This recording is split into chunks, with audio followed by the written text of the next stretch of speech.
Arjunrao 5व्याचा number येणार आहे, काळजी करू नका. माननीय अध्यक्ष महोदय, अंतिम आठवडा प्रस्तावावर सन्माननीय सदस्य श्री जितेंद्र आव्हाड यांनी सुरुवात केली आणि त्यानंतर सन्माननीय श्री अतुल भातखळकरजी, रोहित पवारजी, प्रकाश सोळंकेजी, सुनील प्रभूजी, रवी राणाजी, विजय वडेट्टीवारजी, दिलीप लांडेजी, जयंतराव पाटीलजी, कैलास पाटीलजी, विश्वजीत कदमजी, प्रवीण दटकेजी, चेतन तुपेजी, अभिजित पाटीलजी, रमेश बोरनारेजी, बापूसाहेब पठारेजी, अनिल मांगुळकरजी, अनंत बाळा नरजी, शिवाजीराव पाटीलजी, सुमित वानखेडेजी, बाबाजी काळेजी, हिरामण खोसकरजी, मुरजी पटेलजी, ज्योतिताई गायकवाड, सुरेशजी धस, महेश सावंतजी, बालाजी कल्याणकर, हेमंत ओगलेजी, विलास भुमरेजी, विक्रम पासपुतेजी अशा जवळपास 30 सन्माननीय सदस्यांनी या ठिकाणी या प्रस्तावावर आपलं मत व्यक्त केलं आणि वेगवेगळ्या प्रकारची सूचना केली, काही टीका पण केली. खरं म्हणजे एक गोष्ट मला आपल्या निदर्शनास आणून द्यायची आहे की आपण बिझनेस ॲडवायझरी कमिटीमध्ये ज्यावेळेस बसलो होतो त्यावेळी विरोधी पक्षाच्या वतीनंच काही सिनियर सदस्यांनी असं सांगितलं होतं की अलीकडच्या काळामध्ये प्रस्तावामध्ये इतके डिपार्टमेंट टाकले जातात की त्याला न्याय मिळत नाही आणि म्हणून त्या दिवशी चर्चा झाली होती की 2 किंवा फार तर 4 डिपार्टमेंट त्याच्यामध्ये टाकले पाहिजे. पण दुर्दैवाने यावेळी परत विरोधी पक्षाकडनं जो अंतिम आठवडा प्रस्ताव आला तो होल्डाल स्वरूपाचा आहे. एकही खातं सोडलेलं नाही आहे. सगळ्या खात्याचं या ठिकाणी काही ना काही टाकलेलं आहे. मी अनेक वर्ष विरोधी पक्षात राहिल्यामुळे आणि विरोधी पक्षात काम करण्याची सवय असल्यामुळे विरोधी पक्षाला अशी सूचना करतो की खरोखर चर्चा करून न्याय मिळवून घ्यायचा असेल तर किती खात्यांवर आपण चर्चा उपस्थित केली पाहिजे याचं नियोजन केलं पाहिजे. आणि आपल्याला अनेक आयुधं पहिलेपासून शेवटपर्यंत असतात. आधी विचार करून वेगवेगळे विषय कुठल्या वेळी कुठल्या आयुधात उचलले पाहिजेत याचंही नियोजन जर केलं तर जयंतराव अधिक इफेक्टिव्हली विरोधी पक्ष म्हणून काम करता येईल. आणि म्हणून मला असं वाटतं की 5 वर्ष तरी ते शक्य नाही.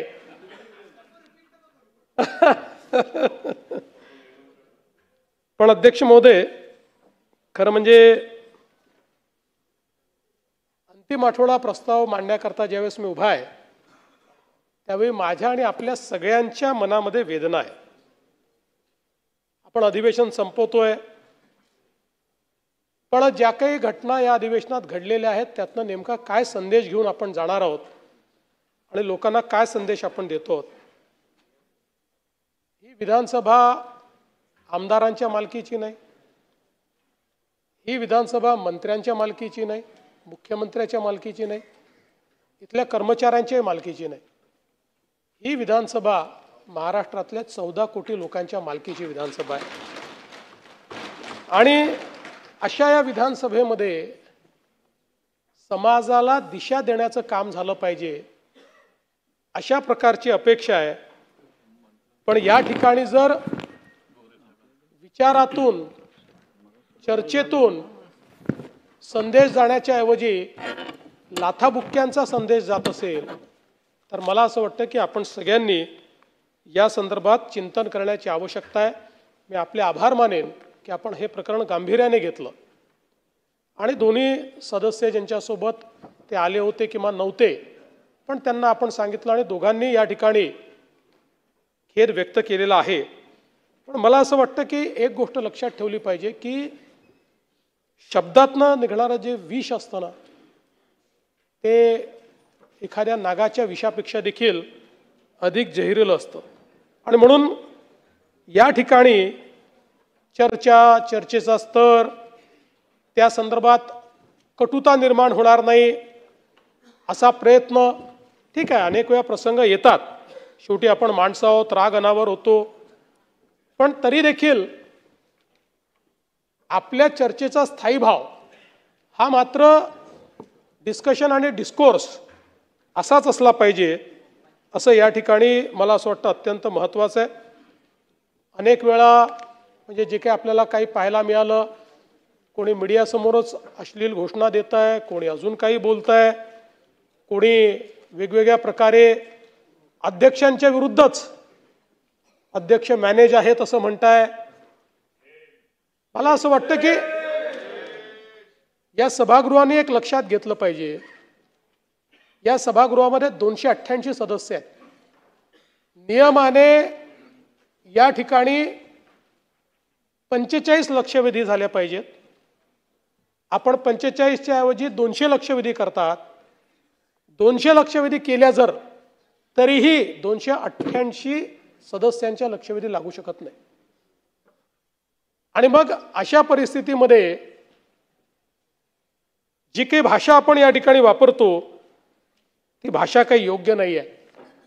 खरं म्हणजे त्रिभाषा सूत्रावर देखील बरीच चर्चा झाली. आता त्यातली तिसरी भाषा कुठल्या वर्गात शिकवायची त्याचा निर्णय समिती करेल. पण मला असं वाटतं की आपल्याला एक त्रिसूत्री तरी या ठिकाणी ठरवावी लागेल निवडून आल्यानंतर, आणि ती म्हणजे संसदीय परंपरांचं पालन, संसदीय भाषेचं पालन आणि सातत्यपूर्ण संवाद. ही त्रिसूत्री जरी आपण पाळली तरी देखील मला असं वाटतं की या ठिकाणी निश्चितपणे आपण त्यातनं एक चांगला संदेश देऊ शकू. आता काल जी मारामारी या ठिकाणी झाली, खरं म्हणजे कोणी कोणाही सोबत कोण येत आहे या संदर्भात काही ना काही त्याच्यावर शिस्त असली पाहिजे. आता आपण जर बघितलं तर या ठिकाणी ऋषी उर्फ सर्जेराव बबन टकले यांच्यावर 6 गुन्हे आहेत आणि नितीन हिंदूराव देशमुख यांच्याविरुद्ध 8 गुन्हे आहेत. मग अशा प्रकारची इतकी गुन्हेगारी ज्यांचं बॅकग्राऊंड आहे अशी मंडळी या ठिकाणी येऊन मारामाऱ्या करतात, हे काही योग्य नाही आहे. त्यामुळे सदस्यांनी देखील थोडं मला असं वाटतं लक्ष दिलं पाहिजे. आणि अध्यक्ष महोदय, आपण जो निर्णय घेतला आहे तो योग्य आहे, पण आपण सदा सर्व काळ लोकांकरता सभागृह बंद करू शकत नाही. काही लोकांनी चूक केली म्हणून आपण तो निर्णय करू शकत नाही. म्हणून माझी आपल्याला विनंती आहे, आपण या सभागृहामध्ये खूप चांगले बदल केलेले आहेत. सभागृहाचा चेहरा आपण बदलला आहे. आता या सभागृहामध्ये पुढचं अधिवेशन हे मार्चमध्येच होणार आहे. या दरम्यान या ठिकाणी योग्य सुरक्षा व्यवस्था उभी करून कुठलाही अभ्यागत येऊ द्या, बिना बिल्ल्याचा तो इथे दिसणार नाही. कारण असंही माझ्या लक्षात आलेलं आहे की अनेक लोक, तुम्ही परवानगी दिलेली नाही, कोणी परवानगी दिली नाही तरी या ठिकाणी आतमध्ये हे येतात कसे? आणि म्हणून मला असं वाटतं, मला चिंता यायची नाही, 2-4 लोक आले तर आले, फरक पडत नाही, पण याच्यातल्याच एखाद्याने येऊन जर इथे एखादी आतंकवादी घटना केली तर उद्याला याची जबाबदारी कोण घेणार आहे? आणि म्हणून इथे सुरक्षा व्यवस्थेमध्ये बदल करून आत येणारा जो व्यक्ती असेल, जसं आमदारांना बिल्ला लावून यावा लागतो, आता ठीक आहे नाही लावला तरी ते ओळखतात, त्यामुळे त्यांचं रिकॉग्निशन आहे, पण त्याच्याकडे कुठलं ना कुठलं ओळखपत्र गळ्यात असलंच पाहिजे. आणि गळ्यात ओळखपत्र नसेल तर सुरक्षा रक्षकांनी त्याला बाहेर काढलं पाहिजे. हे झाल्याशिवाय या ठिकाणी मला असं वाटतं की या गोष्टी आपण निश्चितपणे करू शकणार नाही. आणि म्हणून मला असं वाटतं की म्हणजे अनेक गोष्टींवर आपण खेद व्यक्त केला आहे, पण ते करतील की नाही मला माहीत नाही. पण ज्या लोकांनी आपल्याला संधी मिळाली नाही म्हणून अध्यक्षांना एजंट म्हटलं, अजून कोणाचा हस्तक म्हटलं, त्यांच्या वतीनं मी आपल्याप्रती दिलगिरी व्यक्त करतो. आणि अध्यक्ष महोदय, या ठिकाणी मी जे काही बोललो ते केवळ कुठल्या एका पक्षाला लागू नाही, विरोधी पक्षाला किंवा सत्तारूढ पक्षाला, दोन्हीकडच्या आमदारांना लागू आहे. याचं कारण आपण जसे वैयक्तिक आहोत तसे एक इन्स्टिट्यूशन म्हणून देखील आपली इमेज आहे. एक आमदार जेव्हा चुकीचा वागतो त्यावेळी सगळ्या आमदारांबद्दलचं मत हे समाज तयार करत असतो. तो सत्तारूढ पक्षाचा आहे का विरोधी पक्षाचा आहे कोणी पाहत नाही. सगळ्यांबद्दल हे मत तयार होतं की आपण कुठेतरी सत्तेचा अपव्यवहार करतोय, अपव्यय करतोय. आणि म्हणून मला असं वाटतं की याकडे लक्ष देण्याची खरं म्हणजे आवश्यकता आहे. मग काल आता अनेक आज मला पत्रकार भेटायला आले होते, त्यांनी सांगितलं आमच्याशी धक्काबुक्की झाली.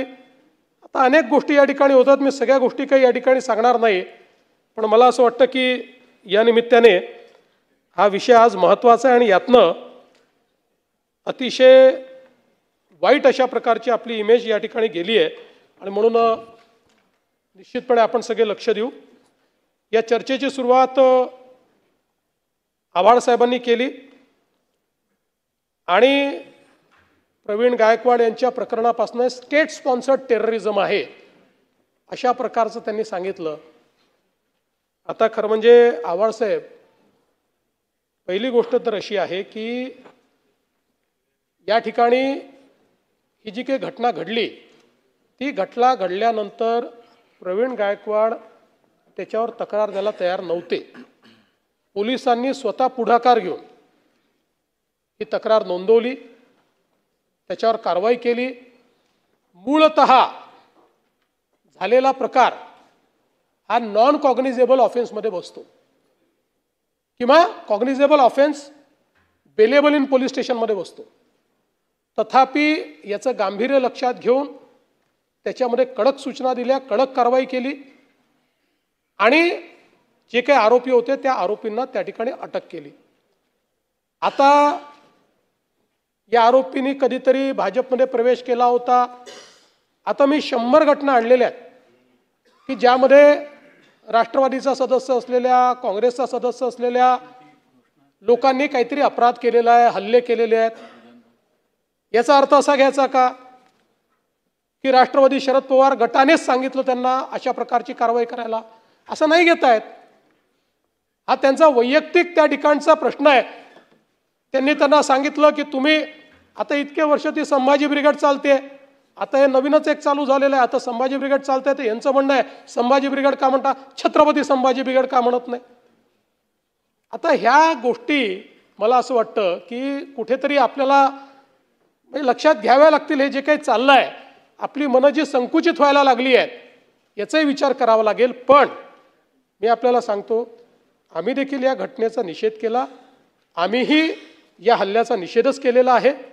आणि याच्यामध्ये स्टेट स्पॉन्सर्ड टेररिझम वगैरे असं म्हणून याला कुठला तरी वेगळा रंग द्यायचा किंवा याला काहीतरी राज्य स्तरावर झालेला आहे अशा प्रकारे करण्याचा जो तुमचा प्रयत्न आहे तो चुकीचा आहे.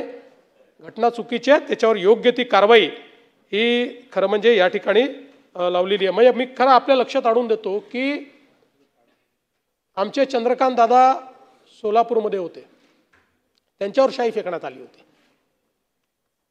आणि त्यावेळेसही मागणी केली मकोकाला. चंद्रकांत दादांनी सांगितलं मला याच्यामध्ये तक्रार देखील द्यायची नाही. ठीक आहे, त्यावेळेस मग जी काही कारवाई यांच्यावर आली तेवढीच कारवाई त्यावेळेस झाली. आता चंद्रकांत दादा हे काही लहान माणूस नाहीच आहे ना, त्याच्यामुळे मला असं वाटतं की कुठल्याही परिस्थितीमध्ये अशा प्रकारे याला स्टेट स्पॉन्सर्ड टेररिझम वगैरे म्हणणं हे काही योग्य नाही आहे. आता खरं म्हणजे एक गोष्ट कालपासनं या सभागृहात होते आहे ती म्हणजे हनी ट्रॅप. कोणचा हनी ट्रॅप यांनी आणला मला समजतच नाही. आणि नानाभाऊने तर कुठला बॉम्बच आणला म्हणे. नानाभाऊ आलाच नाही आमच्यापर्यंत बॉम्ब. बरं आमच्याकडे, बरं तुमच्याकडे असला बॉम्ब तर आमच्याकडे दिला तर पाहिजे ना.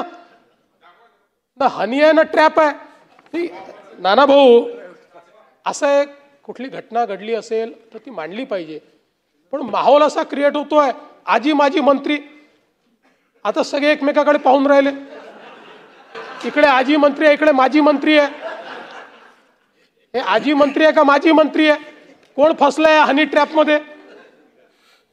कुठल्याही आजी माजी मंत्र्याच्या हनी ट्रॅपचं या ठिकाणी तक्रारही नाही, पुरावेही नाही, अशी घटनाही समोर आलेली नाही.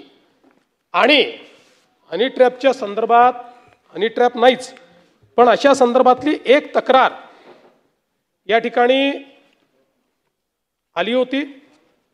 नाशिकच्या संदर्भात एका महिलेने तक्रार केली आणि त्यानंतर त्यांनी ती तक्रार परतही घेतली. एका उपजिल्हाधिकाऱ्याच्या संदर्भात अशा प्रकारची तक्रार होती. आणि आपण म्हणजे आता मला काही राजकीय पॉलिटिसाइज करायचं नाही, पण आपण सातत्याने व्यक्तीचा हॉटेल मालकाचा उल्लेख करताय. ती व्यक्ती काँग्रेसचा अध्यक्ष आहे, काँग्रेस पार्टीचा अध्यक्ष आहे. हा नाही पहिले त्याच्यावर इलेक्शन लढले आहे.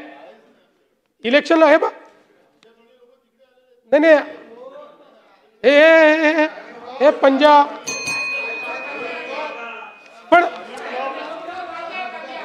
पण नाना भाऊ, मी जाऊ द्या. मी तुम्हाला एवढंच सांगू इच्छितो की अशा प्रकारे सभागृहाचा वेळ घालवणे, सभागृह सोडून जाणे, सभागृहाचा सभात्याग करणे, नीट पुरावे आणायचे, जोरदार मांडायचे. सत्तारूढ पक्षाला बोलती बंद करून टाकायची सत्तारूढ पक्षाची. पण जे नाहीच म्हणजे काय म्हणतात ते काय साप म्हणून काय धोपटणं असं काहीतरी म्हणतात ना.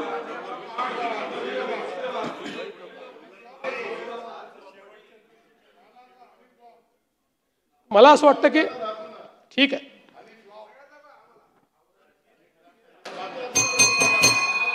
हो दे, रिप्लाय हो दे, बसून बोलू नका. उभं राहायची परवानगी दिली नाहीये, बसा. आणि वडेट्टीवार साहेब, मी आपल्याला सांगतो, महाराष्ट्र याआधी सुसंस्कृतच होता, तो आजही आहे. त्यामुळे चिंता करण्याची आवश्यकता नाही आहे. फक्त विष जे पेरतायत ना त्यांनी थोडं लगाम लावण्याची आवश्यकता आहे. बाकी महाराष्ट्राचा सुसंस्कृतपणा काही इकडे तिकडे जात नाही. आता काल मला हिंदी सक्ती हवीच कशाला असा एक वृत्तपत्रीय लेखाचा संग्रह हा प्राप्त झालेला आहे. फक्त हा जो काही संग्रह मला प्राप्त झालेला आहे तो देणाऱ्यांना माझी विनंती आहे की त्याच्यामध्ये काही अजून कात्रणं लावण्याची आवश्यकता आहे. ज्या कात्रणांमध्ये हा जो काही अहवाल या ठिकाणी शासनाने तयार केलेल्या कमिटीचा, की ज्या अहवालामध्ये समितीने रिकमेंडेशन दिलं होतं की 1ली ते 12वी हिंदी सक्ती करावी, जो माननीय उद्धव ठाकरे साहेबांच्या कॅबिनेट समोर आला. 1ली ते 12वी आणि भाषेच्या उपसमितीमध्ये नुसते एक्सपर्ट नव्हते. आपल्या उबाठाचे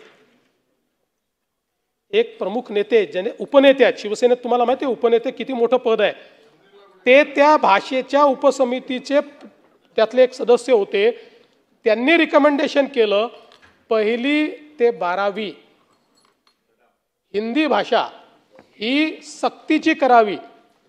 आणि तो अहवाल कॅबिनेटने स्वीकारला. आणि नुसता स्वीकारला असं नाही, 1 आठवड्यानंतर पुन्हा त्याचे जे काही मिनिट्स असतात ते कन्फर्मेशनला येतात. ते माननीय उद्धव ठाकरे साहेबांनी कन्फर्म केले, माननीय उद्धव ठाकरे साहेबांनी त्याच्यावर सही केली. त्यामुळे माझं बाकी काही म्हणणं नाही. माझं म्हणणं नाही ते ठीक आहे. एकदा कॅबिनेटने काही स्वीकारलं, GR त्याचं प्रतिफळ असतं. आदित्यजी, मेन कॅबिनेट असते.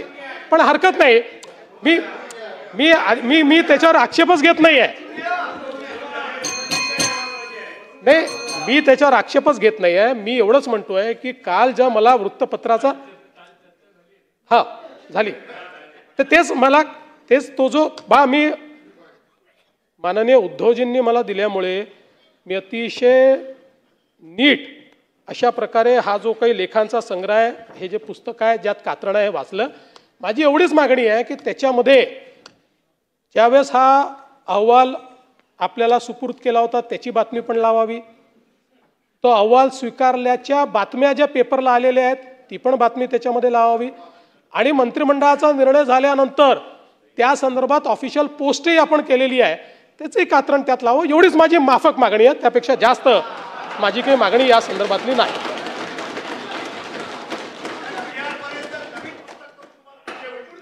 येस, आपल्याला पुढची भेट घ्यावीच लागेल, नाहीतर यांना खाद्य कसं मिळेल हे एक कठीणच झालंय. जयंतराव, तुम्ही माझ्याकडे येऊन गेले की तुम्ही भाजपमध्ये येणार, हे आमच्याकडे येऊन गेले की हे भाजप सोबत येणार. म्हणजे आपण संवादाच्या गोष्टी करतो. आणि आता मी माध्यमांना दोष देत नाही, पण माझी त्यांना विनंती आहे की संवाद राहू द्या. कोणी कोणाला भेटलं म्हणजे तो त्याच्या पक्षातच चालला आहे किंवा त्यांची युतीच होते आहे.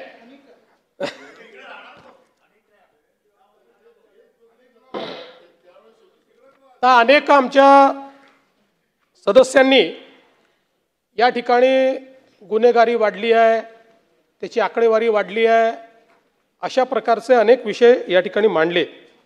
खरं म्हणजे इतके वर्ष मी गृह विभागाच्या चर्चेला उत्तर देताना नेहमी हे सांगतो की गुन्हेगारीच्या संदर्भात आकडेवारीने त्याचं समर्थन करणं किंवा आकडेवारीने त्याचं विश्लेषण करणं हे खूप संवेदनशील वाटत नाही. तथापि समोरून आकडेवारी मांडली गेली तर आपल्याला आकडेवारी मांडावीच लागते. आणि म्हणून मी आपल्याला एवढं सांगू इच्छितो की आता 2024ची तुलना केली, म्हणजे 23च्या तुलनेत 24मध्ये घटले आहेत. 24ची तुलना जर केली आपण तर गुन्हे 11,656 कमी आहेत, म्हणजे 6.75% गुन्हे कमी झाले आहेत.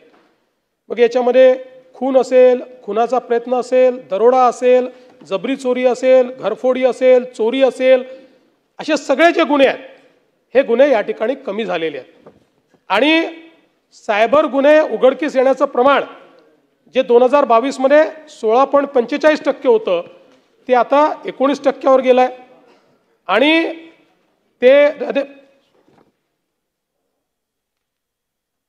आणि यासोबत ते आता साधारणपणे आपण जर बघितलं तर याच्यामध्ये मोठ्या प्रमाणात 2021 सालचा जर आपण विचार केला तर फसवणूक झालेल्यांपैकी जी काही रक्कम आहे फक्त 2.75% रक्कम ताब्यात येत होती. आता ती 2.75%वरनं फसवणूक झालेल्या केसेसमध्ये सायबर फ्रॉडमध्ये जवळपास 16% पोहोचलेली आहे. हे काही समाधानकारक आहे असं नाही आहे, पण ही चांगली प्रगती आहे. मी सांगू इच्छितो की 3%वरनं 16%वर आपण पोहोचलो आहोत. आणि आता जर गोल्डन आवरमध्ये अशा प्रकारच्या फ्रॉडची माहिती मिळाली तर आपण 90% केसेसमध्ये त्या ठिकाणी पैसे वाचवू शकतो आहोत. अशा प्रकारची परिस्थिती ही आपल्याला या ठिकाणी पाहायला मिळते. आता काही लोकांना मी गृहमंत्री असलो की नागपूरचीच आवड आहे. सुनील प्रभू साहेब काय असं करताय, का नागपूरला बदनाम करताय आपण? नाही, माहिती चुकीची आहे. चुकीच्या आहे की नागपूरमध्ये गुन्हे वाढले नाही, किंबहुना नागपुरात गुन्हे कमी झाले आहेत. मी आपल्याला सांगू इच्छितो की आपण जर विचार केला तर राज्यामधले गुन्हे कमी होण्याचं प्रमाण हे 6.5% आहे, पण नागपूरमध्ये गुन्हे कमी होण्याचं प्रमाण हे 11% आहे. आणि आपण जर मागच्या वर्षीची तुलना केली तर 581 गुन्हे हे नागपूरमध्ये कमी झाले आहेत, ज्यामध्ये खुनाचा प्रयत्न 25%ने कमी आहे, दरोडा 6ने घट आहे, जबरी चोरी 60ने घट आहे, चोरीचे गुन्हे 248ने घट आहे, वाहन चोरी 100ने घट आहे. आता सगळं आपल्याला या ठिकाणी वाचून दाखवत नाही. आणि जवळपास प्रतिबंधात्मक कारवाईमध्ये नागपूरमध्ये 12%ची वाढ झालेली आहे. आणि म्हणून मी आपल्याला एवढंच निदर्शनास आणून देतो की मी गृहमंत्री झाल्यानंतर नागपूरमध्ये गुन्हे वाढले आहे जयंतराव, असं इथे जे भासवण्याचा प्रयत्न होतो ते चुकीचं आहे. आज नागपूरमध्ये खूप मोठ्या प्रमाणात इन्व्हेस्टमेंट येते आहे आणि अशा प्रकारे नागपूरला बदनाम करून नागपुरातली इन्व्हेस्टमेंट थांबावी अशा प्रकारचं तुमच्या मनात नसेल असं मी समजतो.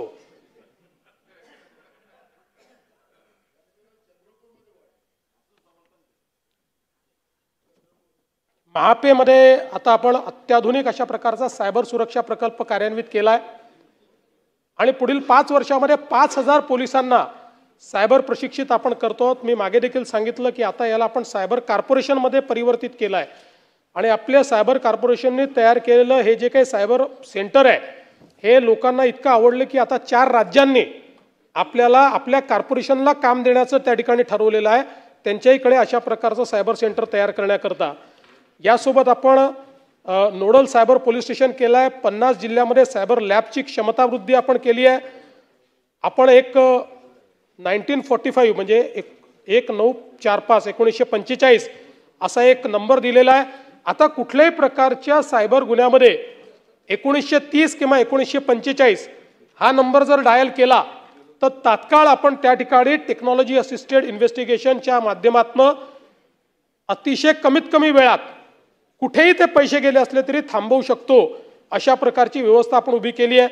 याच्यामध्ये डिजिटल फॉरेन्सिकची व्यवस्था केली आहे. कम्प्युटर इमर्जन्सी रिस्पॉन्स टीमची सर्चची व्यवस्था केली आहे. सेंटर ऑफ एक्सलन्स आपण तयार केलं आहे. सिक्युरिटी ऑपरेशन सेंटर आपण तयार केलेलं आहे.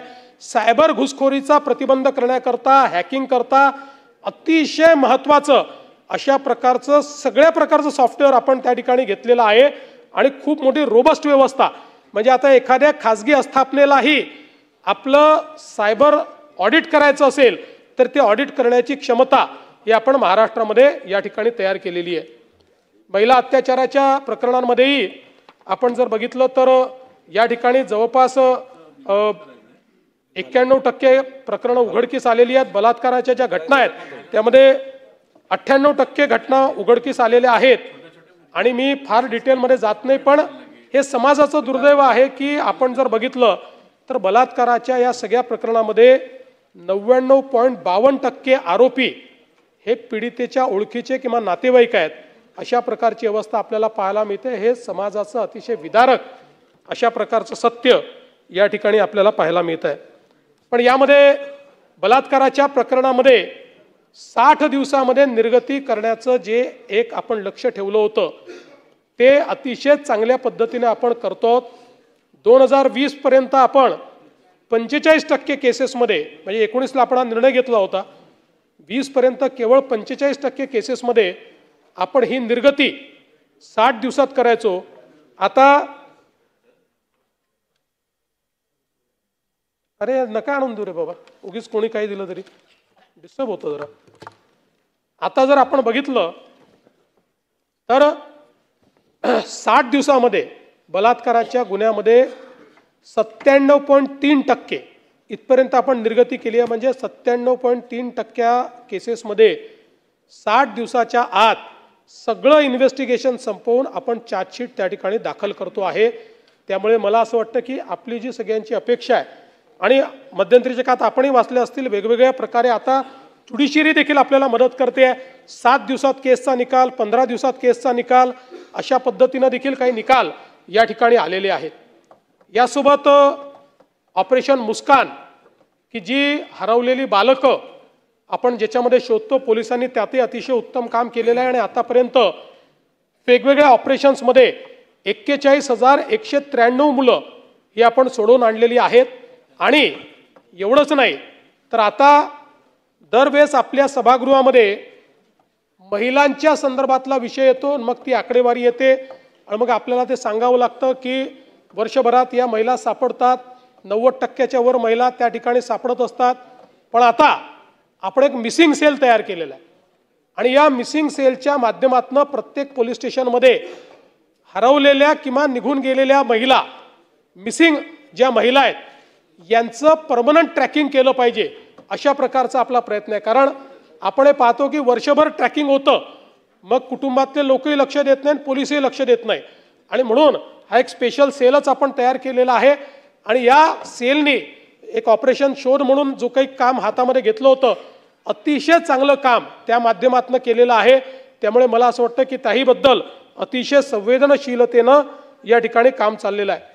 अंमली पदार्थांच्या संदर्भात खरं म्हणजे या सभागृहात लक्षवेधीच्या उत्तरातही मी बरीच माहिती दिलेली आहे. पण आपण जवळपास मे 24 अखेरीस 1568 आरोपींना अटक केली होती. मे 25च्या अखेरीस 2194 आरोपींना आपण अटक केली आहे. आणि आता प्रत्येक पोलीस स्टेशनला आपण नार्कोटिक्सचा वेगळा सेल तयार केलेला आहे ज्याच्यामध्ये जवळपास 5,975 अंमलदार आणि 1974 पोलीस अधिकारी हे स्पेशली नार्कोटिक सेल करता या ठिकाणी आपण रिक्रूट केलेले आहेत किंवा त्यांना ते काम दिलेलं आहे। आणि आपल्या समोर पुढच्या काळामध्ये नार्कोटिक्स हा एक खूप मोठं आव्हान तयार झालेलं आहे। याकरता इफेक्टिव्हली कारवाई करण्याकरता प्रत्येक पोलीस स्टेशनच्या स्तरावर आपण ही कारवाई केली आहे। आणि मला नाही तेही मला सांगायचं आहे की यापूर्वी नार्कोटिक्समध्ये आपल्यासमोर हा प्रश्न होता की 30 ती मंडळी वारंवार गुन्हा करायची हॅबिच्युअल, पण त्यांच्यावर आपल्याला लावण्याकरता कुठलंही अशा प्रकारचं प्रतिबंधात्मक कायदा नव्हता। याच अधिवेशनामध्ये दोन्ही सभागृहांनी अशा केसेसमध्ये MCOCA म्हणजे मकोका लावायची परवानगी दिलेली आहे। तो कायद्यात आपण बदल केलेला आहे, त्यामुळे आता यानंतर अशा प्रकारच्या केसेसमध्ये आपल्याला मकोका हा निश्चितपणे त्या ठिकाणी लावता येईल। आणि मला हे देखील सांगायचं आहे की आपण एक निर्णय घेतला होता की जे पोलीस अशा प्रकरणामध्ये आढळतील त्यांना सस्पेंड नाही तर त्यांना बडतर्फ करायचं। 13 पोलिसांना आपण आतापर्यंत बडतर्फ केलेलं आहे। आणि कुठल्याही स्तरातला असो, तो अधिकारी असो की अंमलदार असो, जो ड्रग्सच्या केसमध्ये डायरेक्टली इनडायरेक्टली आहे असा पुरावा असेल त्याला या ठिकाणी सस्पेंड नाही केलं जाणार, त्याला बडतर्फच केलं जाईल। हा निर्णय देखील आपण या ठिकाणी केलेला आहे। मला असं वाटतं की मकोकाचा तर विषय मी आपल्याला सांगितला। नवीन टास्क फोर्स जी आपण तयार केलेली आहे त्याही संदर्भात मी आपल्याला सांगितलेलं आहे। आणि म्हणून मला असं वाटतं की मोठ्या प्रमाणात ही कारवाई आपण करतो आहोत। काल बोलताना आव्हाड साहेब आपण जनसुरक्षा कायद्याच्या संदर्भात बोललात। पहिल्यांदा तर मी आपल्याला सांगतो की डावे आणि कडवे डावे यातलं अंतर आपण समजून घ्या। आपल्याला थोडक्यात हे अंतर सांगायचं असेल तर इस्लाम आणि आयसिस यांच्यात जे अंतर आहे तेच डावे आणि कडव्या डाव्यात। इस्लाम हा वेगळा आहे, तो एक धर्म आहे, आणि आयसिस हा एक विचार आहे। त्यामुळे जगामध्ये आता एक टर्मिनॉलॉजी तयार झाली आहे इस्लामिस्ट एक्स्ट्रीमिझम, ती आयसिस करता वापरली जाते। त्याचा अर्थ प्रत्येक मुस्लिम धर्माचं पालन करण्याकरता ती नाही आहे। तसंच कडवे डावे म्हणजे लेफ्टिस्ट एक्स्ट्रीमिस्ट। त्यामुळे डावे आणि कडवे डावे याच्यात हे अंतर करण्यात आलेलं आहे। डाव्यांना कुठेही विरोध नाही आहे याच्यामध्ये। उलट मी त्या दिवशी सांगितलं की अशा प्रकारची पहिली प्रतिबंधात्मक कारवाई UAPAच्या अंतर्गत डाव्या पक्षाचे आयकॉन असलेले बंगालचे मुख्यमंत्री बुद्धदेव भट्टाचार्य यांनी communist party of India Maoist या पार्टीला त्या ठिकाणी कायद्याच्या अंतर्गत प्रतिबंधित केलं। त्यामुळे मी पुन्हा एकदा सांगतो, हा कायदा डाव्यांच्या विरोधात नाही। हा कायदा कोणाही व्यक्तीला तुम्ही आंदोलन करू नका, सरकारच्या विरोधात बोलू नका, सरकारच्या विरोधात लिहू नका याकरता हा कायदा नाही। हा कायदा केवळ माओइस्ट विचारसरणी जी आहे, कडवी डावी विचारसरणी आहे, या विचारसरणीला प्रोपोगेट करून भारताच्या संविधानाच्या विरोधात अराजक तयार करण्याचा जे प्रयत्न करतायत अशा संघटनांना बॅन करणे आणि मग बॅन संघटनेचं जो काम करतोय त्याच्यावर कारवाई करण्याकरता आहे। या कायद्यामध्ये इंडिव्हिज्युअल व्यक्तीला अरेस्ट करताच येत नाही। कुठल्याही व्यक्तीला थेट अशा प्रकारे, आणि कुठल्याही संघटनेवर बॅन टाकायचा असेल तर पहिल्यांदा उच्च न्यायालयाचे न्यायमूर्ती आणि जिल्हा न्यायालयाचे न्यायमूर्ती यांच्या समोर जाऊन आपले पुरावे दाखवून त्यांनी ते पुरावे योग्य सांगितलं तरच तुम्हाला त्या ठिकाणी बॅन करता येतं। आणि त्या बॅनवरही हायकोर्टात जाण्याकरता 30 दिवस देण्यात आले आहेत। मला असं वाटतं की एवढा लिबरल कायदा दुसरा कुठलाही नाही। आपला मकोकाचा कायदा देखील याच्यापेक्षा भयानक आहे। म्हणून मी पुन्हा एकदा आपल्याला सांगतो, आपणही डोक्यातनं काढावं आणि जे लोक याच्या विरोधात आज प्रचार करतात त्यांनी डोक्यातनं काढावं। पूर्णपणे लोकशाहीची तत्व आणि भारतरत्न डॉक्टर बाबासाहेब आंबेडकरांचं संविधान पाळून तयार करण्यात आलेला हा कायदा आहे। या कायद्याच्या माध्यमातून कोणावरही चुकीची कारवाई ही करण्यात येणार नाही। आज खरं म्हणजे काल ज्ञानराधा च्या संदर्भात देखील प्रकाशदादांनी विषय मांडला, अनेकांनी हे विषय मांडले. आणि म्हणून आता ठेवीदाराचं संरक्षण करण्याचा जो आपला कायदा आहे, या कायद्यामध्ये आता मॅक्सिमम शिक्षा ही 6 वर्षाची आहे. आता 7 वर्षाच्या आतली शिक्षा असली तर तुम्हाला प्रथमदर्शनी अरेस्टच करता येत नाही, तुम्हाला त्यांना नोटीसच द्यावी लागते.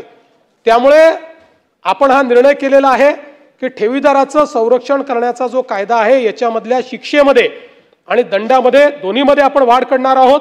आणि त्यासोबत या संबंधित संचालकांनी घोटाळा उघडकीस आल्यापासून 6 महिने आधीपर्यंत जे काही व्यवहार केले असतील हे व्यवहार रद्द करण्याची देखील आपण त्या ठिकाणी तरतूद करतो. कारण आपलं लक्षात आलं की अनेक वेळा हे लोक काय करतात की जेव्हा असं उघडकीस येईल असं वाटत असेल त्यावेळी आपली सगळी जमवलेली संपत्ती ही नातेवाईकाच्या नावाने, दुसऱ्याच्या नावाने, तिसऱ्याच्या नावाने त्या ठिकाणी करतात, व्यवहार करतात. आणि म्हणून त्यांना पकडतो त्यावेळेस त्यांच्या नावावर संपत्तीच मिळत नाही आणि आपल्याला ती या कायद्यात जप्त करता येत नाही. आणि म्हणून याही संदर्भात आपण आता हा प्रयत्न करतो. CCTVच्या संदर्भातही एकात्मिक यंत्रणा तयार करण्याचा आपला प्रयत्न आहे. त्या संदर्भात मोठ्या प्रमाणात आपण ते देखील कारवाई आता या ठिकाणी करतो. हुक्का पार्लरच्या संदर्भात आपण मागच्या काळामध्ये कायदा केला, त्या कायद्याच्या अनुसार आपण अनेक वेळा त्या ठिकाणी छापे देखील मारतो. पण असं लक्षात येत आहे की वारंवार काही ठिकाणी अशा प्रकारचे गुन्हे घडतात आणि मग आपण 7 दिवसाकरता लायसन्स त्याचा रद्द कर, 1 महिन्याकरता लायसन्स रद्द कर. आता कायदेशीर तरतूद करून 3ऱ्या गुन्ह्यामध्ये त्याचा लायसन्स परमनंट रद्द करण्याचा निर्णय आपण या ठिकाणी घेतो. मला हे देखील सांगितलं पाहिजे की पोलिसांच्या सक्षमीकरणाकरता मोठ्या प्रमाणात पोलीस भरती आपण सुरू केली आणि एक रेकॉर्ड आपण केला आहे की अगदी लगतच्या 22 ते 25 या 3 वर्षाच्या कालावधीमध्ये महाराष्ट्रामध्ये 38,802 पोलिसांची भरती आपण केलेली आहे. 38,802 आणि 13,560 नवीन भरतीचा प्रस्ताव आपण आणलेला आहे. हा रेकॉर्ड आहे. राज्याच्या इतिहासामध्ये एवढी पोलीस भरती यापूर्वी कधीही झालेली नाही. म्हणजे हे जर आपण पूर्ण केलं तर 49,362 पोलिसांची भरती पूर्ण होईल. आणि आपण जे नवीन आकृतीबंध वगैरे तयार केलेले आहेत त्यानुसार पोलिसांची संख्या एकदम आपल्याला रीच करता येणार नाही, पण यांनी जवळपास त्याच्या जवळ आपण पोहोचण्याचा प्रयत्न हा या निमित्ताने करणार आहोत, हे देखील मला सांगितलं पाहिजे. भोंग्याच्या संदर्भात मी या सभागृहात सांगितलेलं आहे की न्यायालयाच्या निर्णयाप्रमाणे भोंग्याच्या संदर्भातली कारवाई आपण केलेली आहे. आता भरारी पथक देखील आपण तयार करतो आहोत आणि यानंतरही जर कुठे अशा प्रकारे अवैध भोंगे आढळले तर ज्या पोलीस अधिकाऱ्याच्या अखत्यारीत तो भाग येत असेल त्याच्यावर कारवाई ही करण्याचा निर्णय आपण या ठिकाणी केला आहे. MPDA मध्ये देखील आता आपण एक सुधारणा केलेली आहे.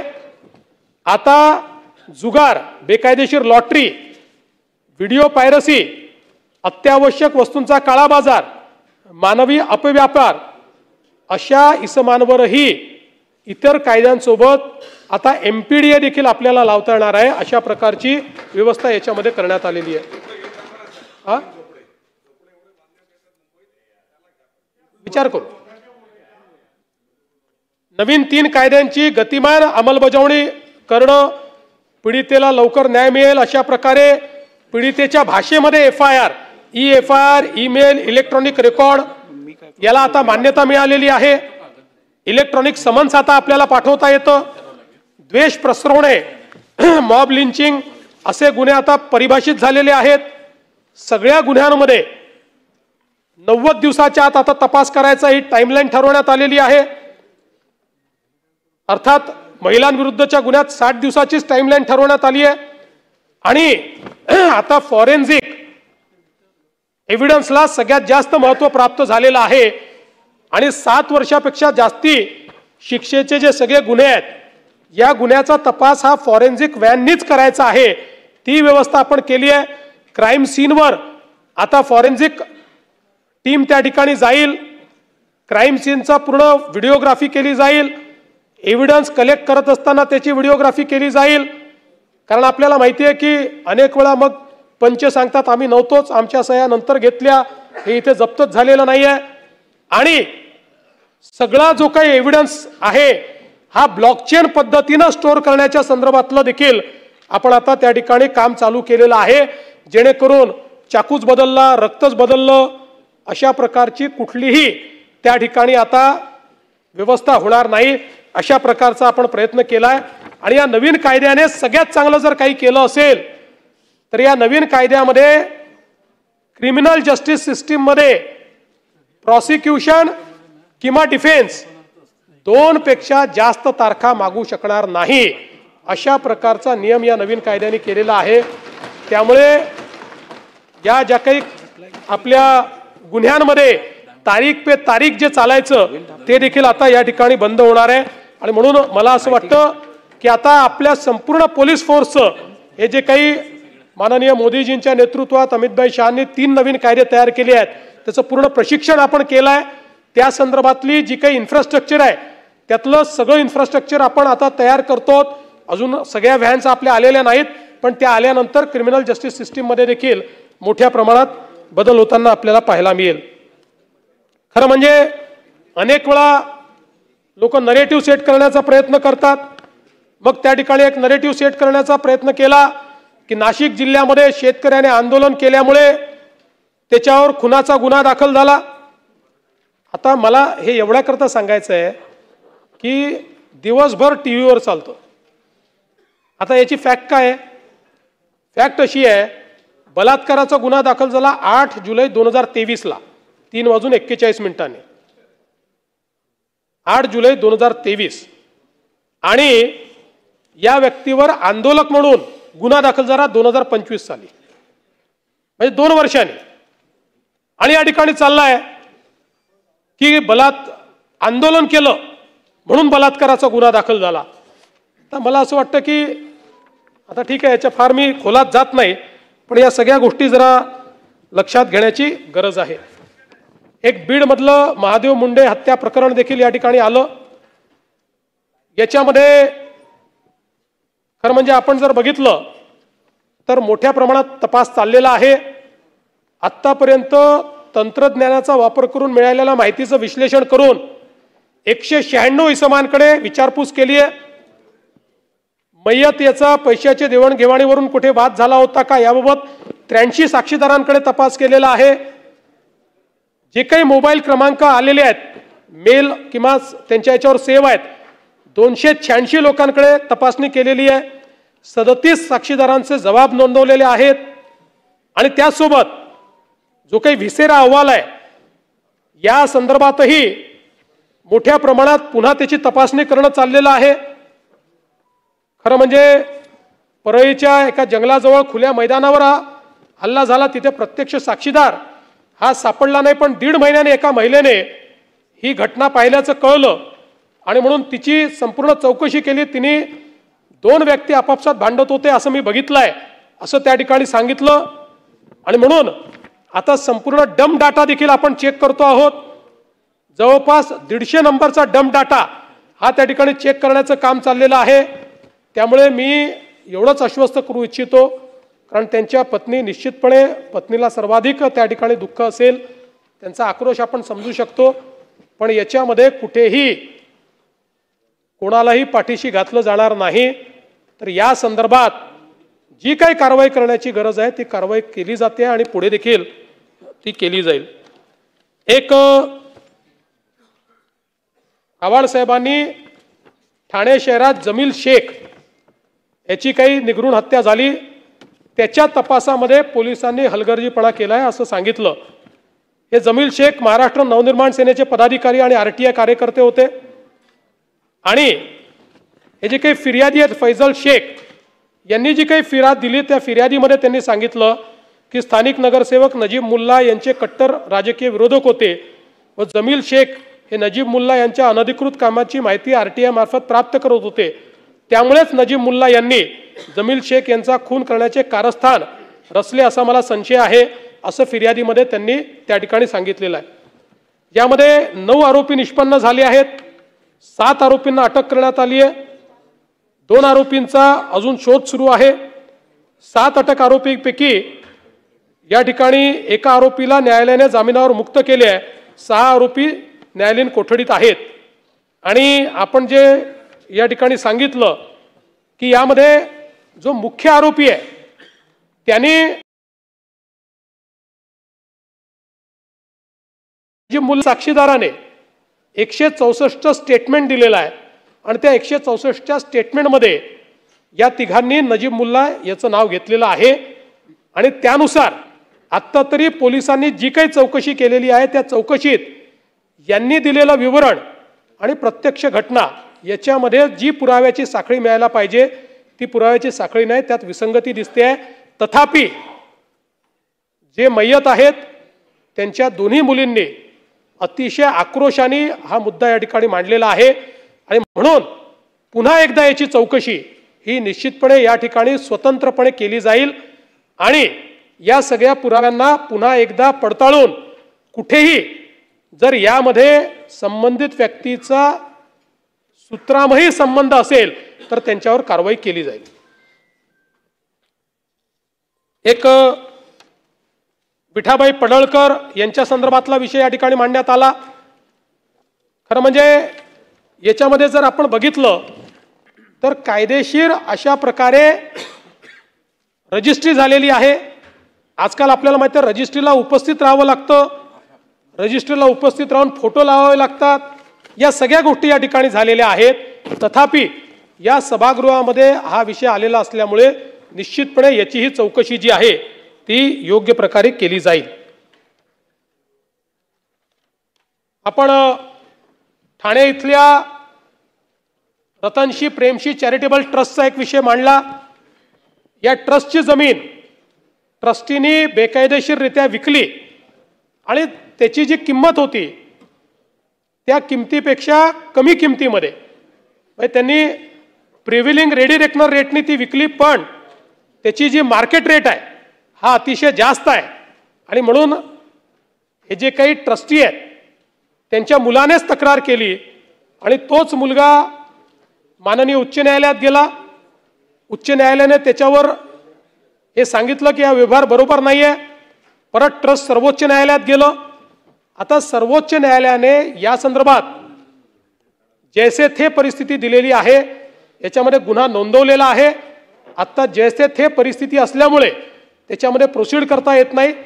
सर्वोच्च न्यायालयाच्या निर्णयाच्या आधारावर या संदर्भात जी काही पुढची कारवाई आहे ती कारवाई निश्चितपणे केली जाईल. परभणी येथील सोमनाथ सूर्यवंशी यांच्या दुर्दैवी मृत्यूच्या प्रकरणामध्ये या ठिकाणी काही मुद्दे मांडण्यात आले. मी पुन्हा सभागृहाला सांगू इच्छितो की याच्यामध्ये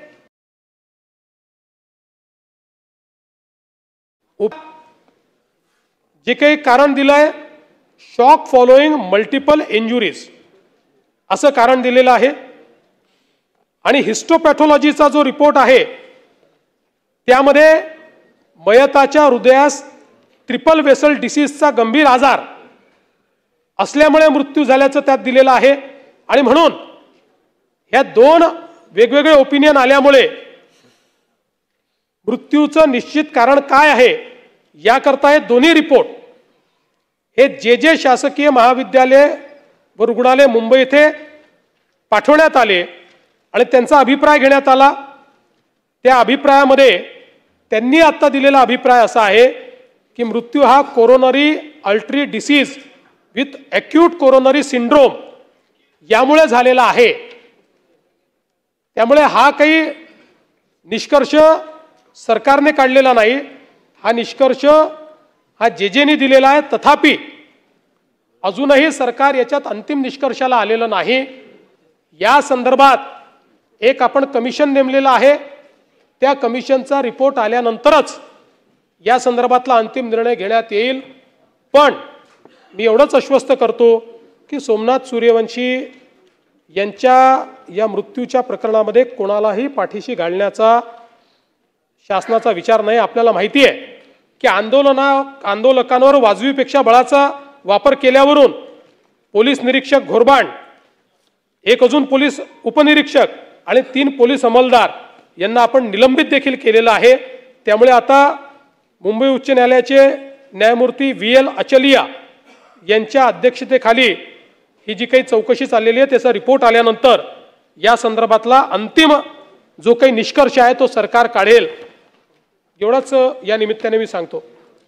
विजय वडेट्टीवार साहेबांनी शालार्थ पोर्टलवर बोगस ID तयार करून या ठिकाणी जो काही घोटाळा झालेला आहे ही वस्तुस्थिती आहे आणि म्हणून या संदर्भात मी आणि शिक्षण मंत्र्यांनी चर्चा केली आणि आमचं हे मत झालेलं आहे की जसा हा एक घोटाळा उघडकीस आला असा राज्यामध्ये इतरही जिल्ह्यांमध्ये घोटाळा असण्याची शक्यता नाकारता येत नाही आणि म्हणून या संदर्भात आम्ही SIT तयार करण्याचा निर्णय घेतलेला आहे आणि टेक्नॉलॉजीचा वापर करून इतरही ठिकाणी अशा प्रकारचा शालार्थ ID घोटाळा झाला आहे का की ज्या माध्यमातून लॉग इन आणि पासवर्ड वापरून गैरमार्गाने ज्यांची नियुक्तीच झालेली नाही त्यांना दाखवून त्यांचे पगार काढण्याचा हा जो प्रयत्न आहे हा अतिशय चुकीचा आहे आणि म्हणून याची पूर्ण चौकशी इतरही ठिकाणची ही निश्चितपणे केली जाईल।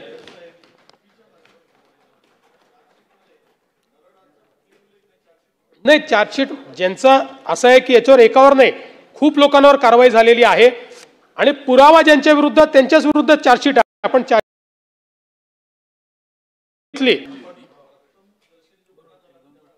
चेक करू आपण। जर या गुन्ह्यामध्ये कोणाला पाठीशी घालण्याचं कारणच नाही, कारण हे पाप आहे। अशा प्रकारे खोट्या शिक्षक दाखवून आणि त्यातनं राज्याला लुटण्याचा हा प्रकार आहे। हो, माननीय आता तर छोटा आहे पण हा राज्यात आहे का जर बघितलं तर बघ, हा जर राज्यात निघाला ना तर 2-3 हजार कोटीचा तर नक्की निघेल।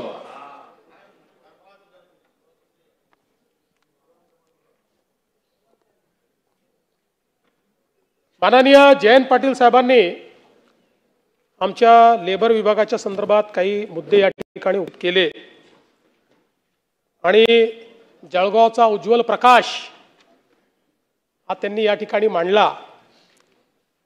जयंतराव, प्रकाशाचं दुसरं नाव काय माहिती आहे? उज्ज्वल प्रकाश। प्रकाशाचं दुसरं नाव काय माहिती? उज्ज्वल म्हणजे प्रकाश, प्रकाशाचं दुसरं नाव काय माहिती आहे? ते आहे संदीप। ते आहे संदीप। त्यामुळे जो यवतमाळचा प्रकाश तुम्हाला भेटतो आहे उससे आप बाज आ रही हो कि नहीं आ रही हो मुझे पता नहीं है, पण ऐका तेच सांगतो, फॅक्टवरच आहे मी। आपण अतिशय हुशार आहात आणि मी आपला प्रशंसक राहिलेलो आहे, पण अलीकडच्याच काळात आपण गजनी सिनेमा पाहिला का?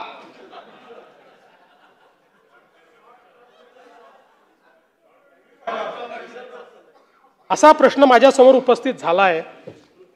याचं कारण आपण ज्यांच्यावर आक्षेप घेतला त्यांच्या संदर्भात ही नसतीच मी घेऊन आलो आहे। नाही, जे काय ठीक आहे, आपण तेच ते लोक करतायत। आपल्याला मी आपल्याला सांगू इच्छितो की या ठिकाणी काही काळाकरता आपण मंत्री होतात, त्या काळामध्ये एक प्रस्ताव आला।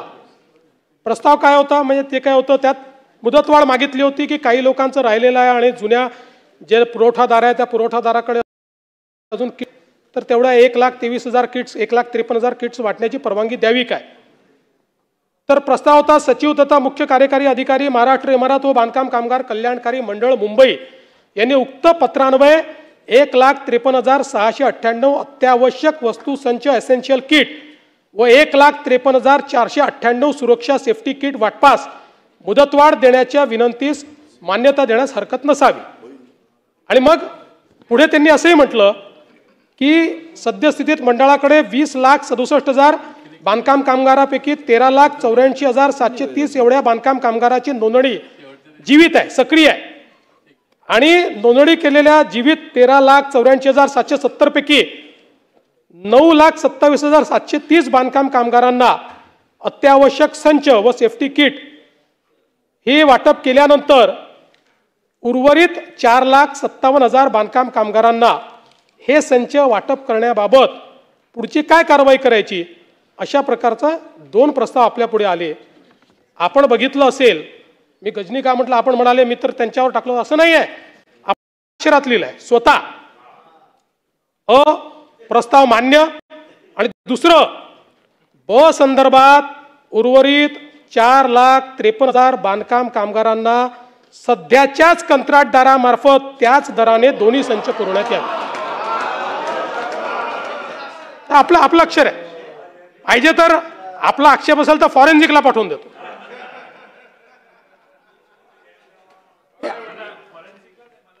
तुम्हाला पाठवतो. नाही, मी आपल्या हेतूवर शंका घेत नाही. म्हणजे असं आपण बेनोव्हेलंट लोक आहोत, आपल्याला असं वाटू शकतं की 4,53,000 कामगार राहिले आहेत आणि मग पुढची प्रक्रिया करायला वर्ष जाईल, त्यामुळे देऊन टाका बाबा. पण मी आपल्याला एवढंच सांगू इच्छितो की आपण जे आक्षेप माननीय आमच्या फुंडकर साहेबांवर घेतले, बिचारे नवीन मंत्री आहेत, मग त्यांच्यावर झाले की नाही खात्यावर, म्हणजे तर हे ठीक आहे.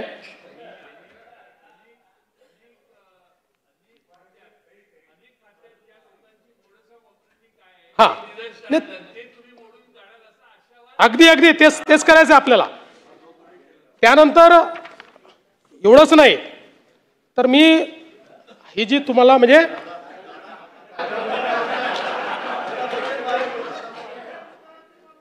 नाही, आणि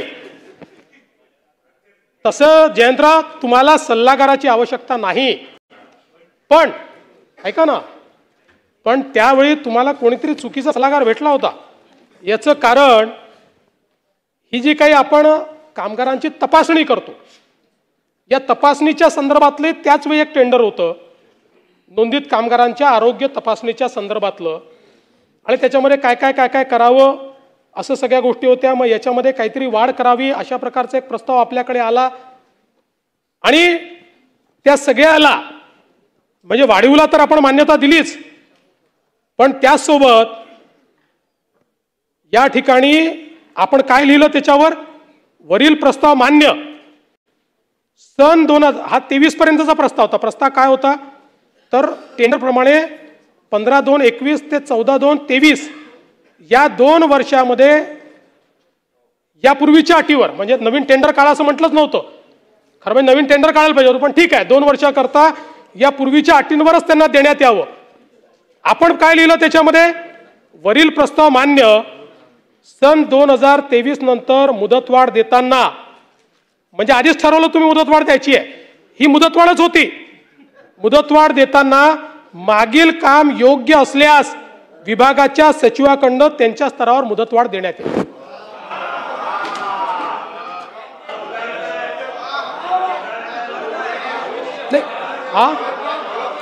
नाही जयंतराव, योग्य असल्यास कसं देता येईल मला सांगा. एक टेंडर संपलं तरी तुम्ही त्याला 2 वर्षाची मुदतवाढ देताय, आणि त्याच्यावरही तुम्ही म्हणताय की त्याच्यानंतरही आवश्यक असेल तर मुदतवाढ द्या. तर नाहीये असा नाहीये प्रस्ताव. तुमच्या अक्षरात लिहिल्या, परत दादांना वाचायला देतो आता.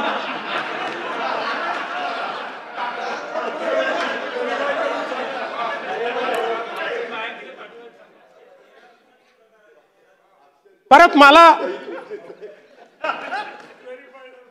व्हेरीफाय झालं. मला तुमच्या हेतूवर शंका घ्यायची नाही आहे. मी तुम्हाला सांगू इच्छितो की हे जे काही तुम्ही सांगताय, खात्यामध्ये उत्तम काम आपले मंत्री करतायत, चांगलं चालेल. आणि आता आपण एक अजून मुद्दा उपस्थित केला की अशा अटी आणि शर्ती का टाकल्या टेंडरच्या. मी आपल्याला निदर्शनास आणून देतो की आत्ता टेंडरच्या ज्या अटी शर्ती आहे 100% CVC गाईडलाईन प्रमाणे. त्याच्यात डायल्युशन जर केलं तुम्ही म्हणताय ते, तर CVCच्या गाईडलाईनचा त्या ठिकाणी भंग होईल, आणि म्हणून CVCच्या गाईडलाईन प्रमाणे अटी व शर्ती टाकून याचं टेंडर होत आहे. आता ते टेंडर कोणाला मिळणार, काय मिळणार याच्यामध्ये मला जायचं नाही. जो पात्र असेल त्यांनी ते टेंडर भरावं आणि ते टेंडर घ्यावं. इथे कुठेही करण्यात. आणि मी त्या दिवशी तुमच्या प्रश्नाच्या उत्तरात सांगितलं की भांडे वाटप वगैरे या ज्या आपल्या अतिशय लोकप्रिय स्कीम्स आहेत, याच्यामध्ये काही पारदर्शिता आणण्याची आवश्यकता आहे. आणि म्हणून या सगळ्या स्कीम्समध्ये पारदर्शिता आणायची, काही प्रमाणात अजून नवीन स्कीम्स घ्यायच्या का, कुठे डीबीटी करायचं काय, या संदर्भात सुप्रीम कोर्टाने गाईडलाईन्स दिलेले आहेत. आपल्याला माहिती आहे की हे पैसे दुसरीकडे खर्च नाही करतायत. लाडक्या बहिणींना द्यायचे ठरवले म्हणजे त्यांच्याकडे 5-7 हजार कोटी रुपये आहेत. इकडे आपल्याला कर्ज घ्यावं लागतं, पण ते आपण लाडक्या बहिणींना देऊ शकत नाही, ते यांनाच आपल्याला द्यायचं आहे. त्यामुळे अजून काही नवीन योजना पारदर्शीपणे आणण्याची जर परवानगी मिळाली तर निश्चितपणे आम्ही त्या योजनाही करू, हे मी सांगू इच्छितो. या ठिकाणी ऊर्जा विभागाच्या संदर्भातही काही सदस्यांनी विषय उपस्थित केले. खरं म्हणजे आपण जी काही 7.5 अश्वशक्ती वीज वापर करत असलेल्या 45 लक्ष कृषी पंप धारकांना मोफत वीज देण्याचा निर्णय घेतलाय, तो निर्णय आपण सुरूच ठेवलेला आहे. आणि मला आपल्या निदर्शनास आणून द्यायचं आहे की हा जो काही आपल्याला आपण ही जी मोफत वीज देतोय, याच्या पोटी मागच्या वर्षी वितरित अनुदान आहे 18,892 कोटी रुपये. म्हणजे शेतकऱ्यांना 18,892 कोटी रुपये हे आपण या ठिकाणी यातनं दिलेले आहेत. आपण शेतकऱ्यांना दिवसा वीज पुरवठा करण्याच्या संदर्भात कृषी वाहिन्यांचे सौर ऊर्जीकरण करणारी MSKYV मुख्यमंत्री सौर कृषी वाहिनी योजना 2 ही सुरू केली. ही योजना जगातली सगळ्यात मोठी डिस्ट्रीब्युटेड सोलर एनर्जीची योजना आहे. कृषी क्षेत्राची ऊर्जेची मागणी 16,000 मेगावॅट आहे. आपण आता 27 जिल्ह्यांमध्ये 2,779 विद्युत उपकेंद्रासाठी 15,400 प्रकल्प हाती घेतलेले आहेत. सर्व प्रकल्पांच्या निविदा झालेल्या आहेत. सर्व कामं प्रकल्प हे जे आता हातात घेतलेले आहेत हे ऑक्टोबर 2026 पर्यंत आपण पूर्ण करू. ऑक्टोबर 2026 मध्ये किंवा 3-4 महिने मागे पुढे करू. फार तर महाराष्ट्र हे पहिलं राज्य असेल की जे राज्य आपल्या शेतकऱ्यांना 100% हरित वीज देईल. आतापर्यंत 1,710 मेगावॅटचे प्रकल्प कार्यान्वित झालेत. 4 लाखाहून अधिक शेतकरी त्यात लाभान्वित झालेले आहेत. याचा फायदा असा आहे, शेतकऱ्याला दिवसा वीज मिळेल. वीज खरेदीमध्ये आपल्या कंपनीची 10,000 कोटी रुपयाची बचत होईल. म्हणजे आज ही 20,000 कोटीची जी सबसिडी दादा द्यावी लागते आहे, त्यामध्ये 10,000 कोटी रुपये या एकाच योजनेने आम्ही तुमचे वाचवणार आहोत. आणि शासनाची आणि जी काही क्रॉस सबसिडी आहे त्या क्रॉस सबसिडीमध्ये 5,500 कोटीची या ठिकाणी बचत होईल. आणि सगळ्यात महत्त्वाचं, कार्बन उत्सर्जनामध्ये 25% कपात थेट आपण या माध्यमातून करू.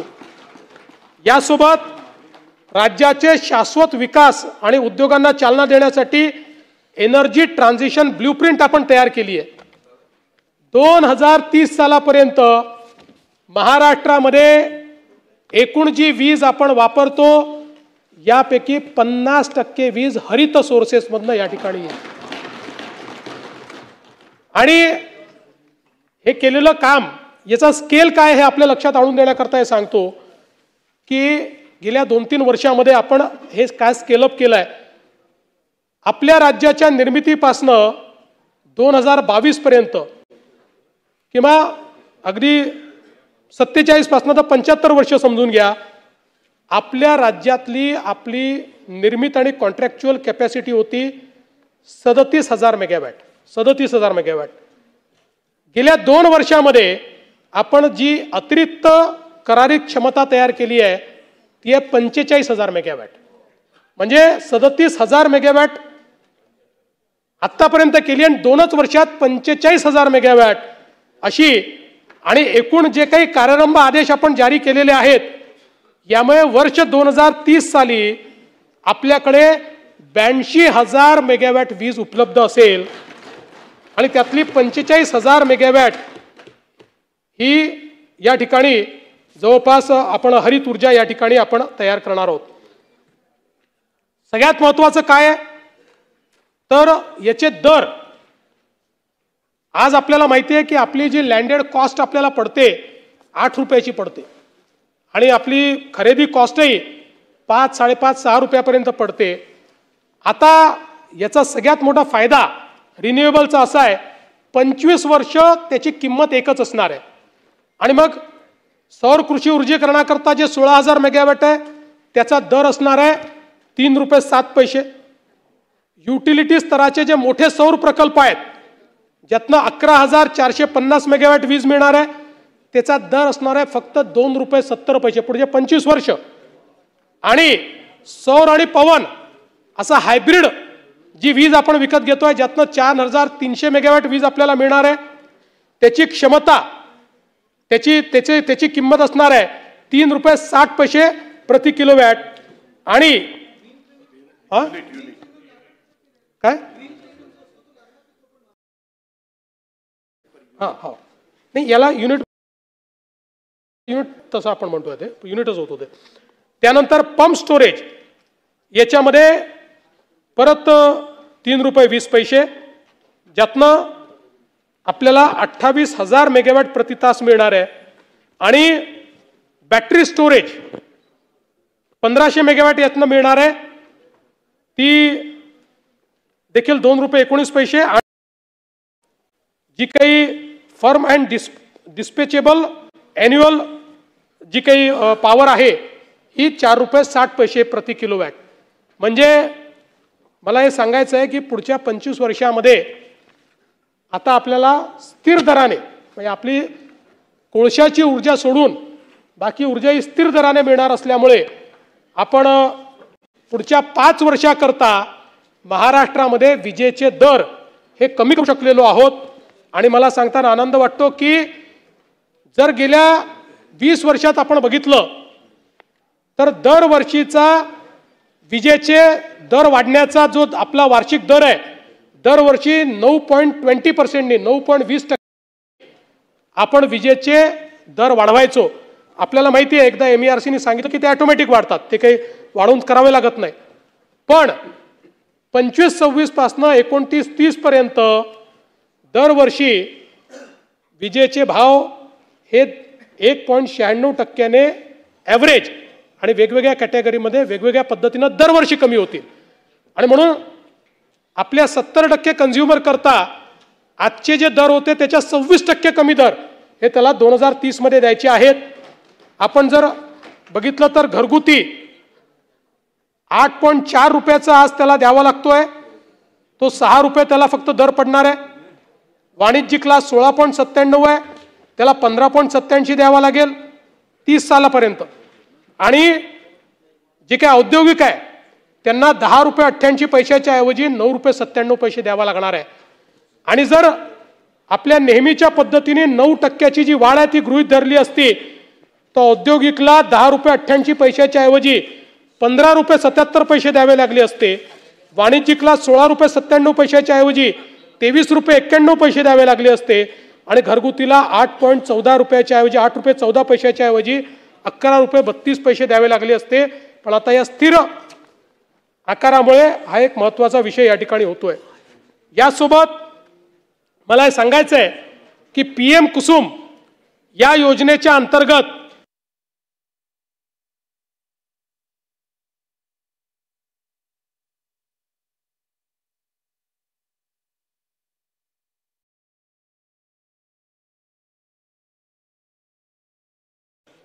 देशभरामध्ये जे सौर पंप लागले देशभरामध्ये त्याच्या 60% पंप एकट्या महाराष्ट्राने लावलेले आहेत.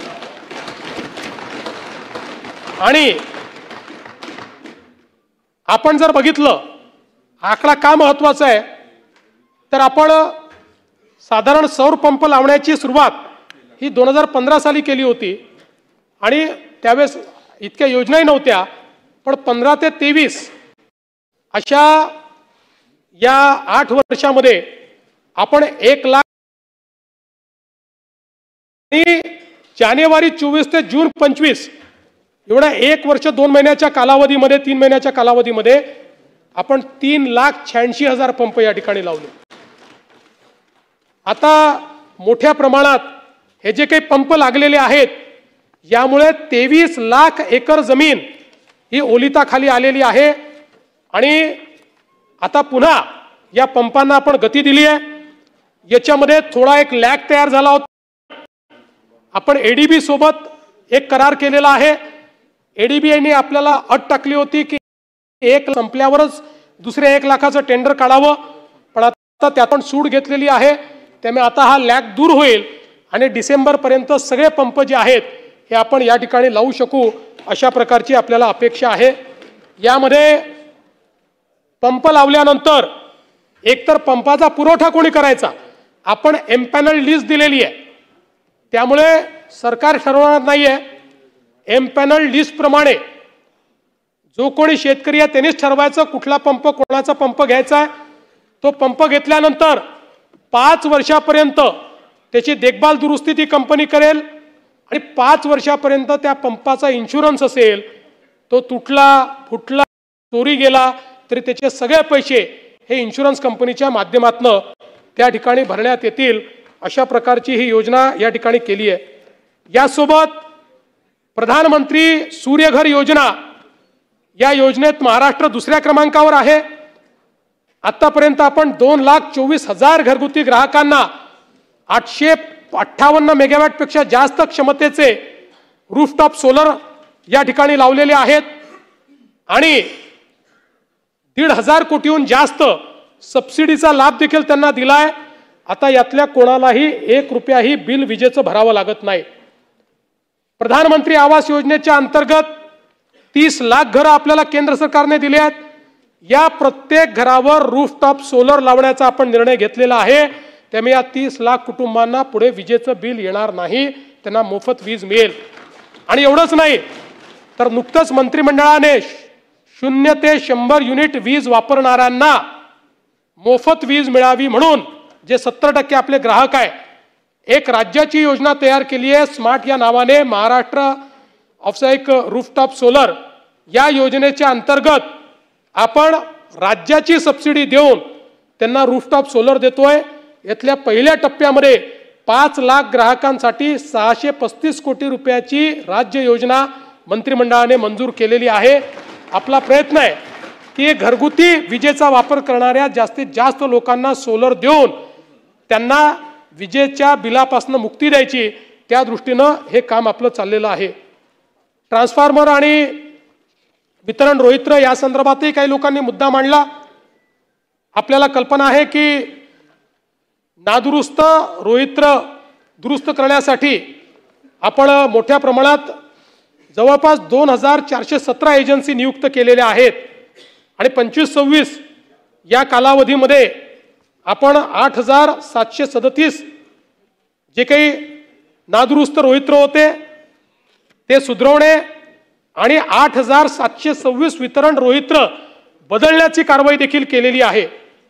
यासोबत जवळपास 10,400 3 फेज वितरण रोहित्रांचा साठा आता आपल्याकडे उपलब्ध आहे।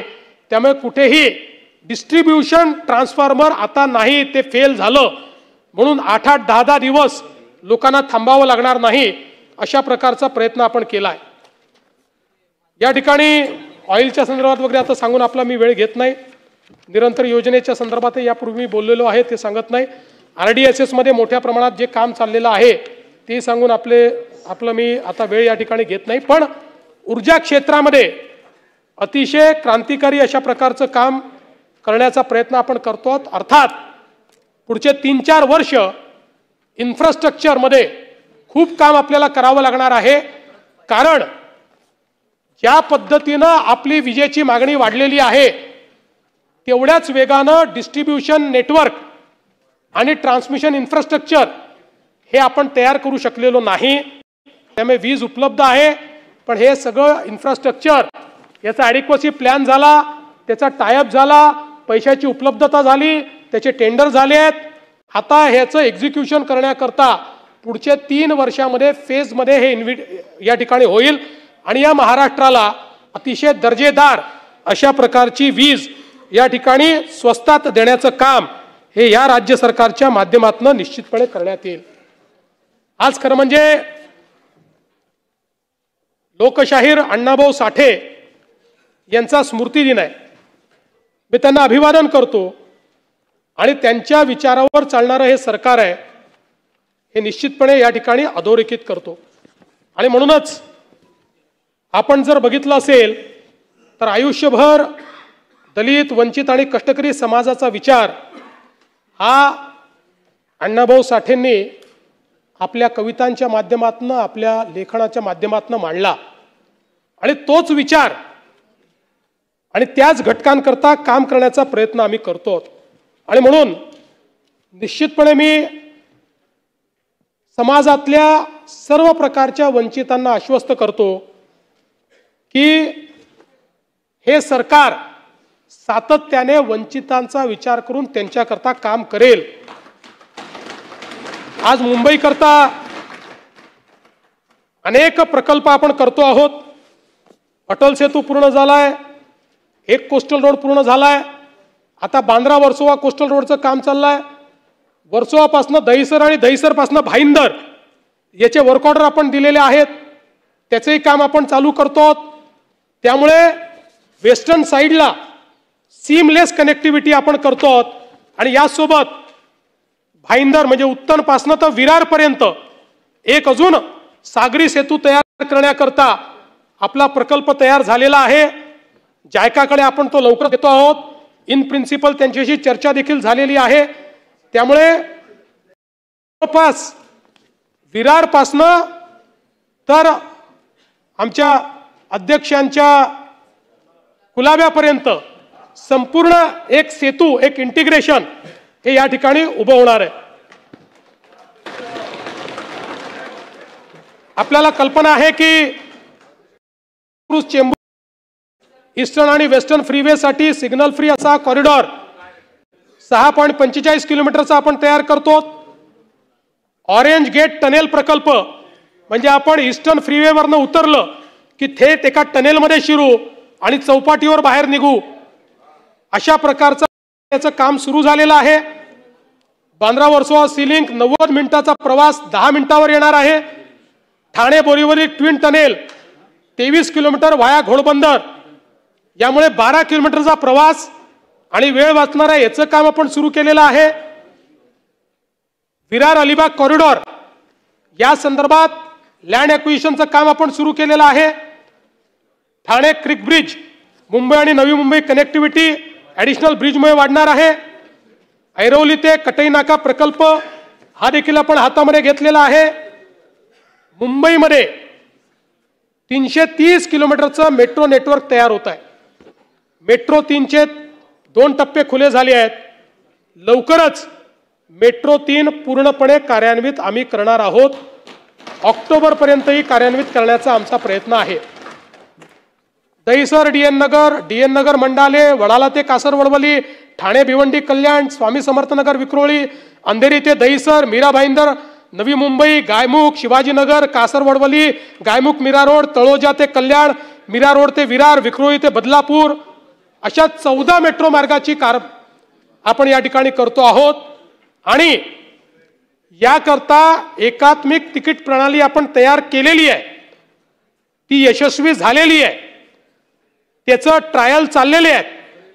या एकात्मिक प्रणालीमुळे एक तिकीट आपण जर घेतलं तर या तिकिटावर आपल्याला मेट्रो, सबअर्बन रेल्वे, मोनो, बस आणि वॉटर ट्रान्सपोर्ट अशा सगळ्या ट्रान्सपोर्टेशनमध्ये प्रवास करता येणार आहे.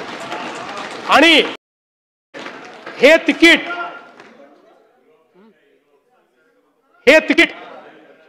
व्हॉट्सॲपवर देखील उपलब्ध होणार आहे. हेच तिकीट व्हॉट्सॲपवर होणार आहे, निवडणुकीचं तिकीट व्हॉट्सॲपवर मिळणार नाही. आणि यासोबत एक प्रयत्न अजून आमचा आहे. माननीय अध्यक्ष महोदय, मध्यंतरीच्या काळामध्ये सबअर्बन रेल्वेची एक मोठी दुर्घटना झाली आणि सातत्याने सबअर्बन रेल्वेला दरवाजे नसल्यामुळे ॲक्सिडेंट आपण झालेले पाहतो. अतिशय वाईट परिस्थितीत लोक प्रवास करतात. आज 2 क्लासेस आपण तयार केलेले आहेत.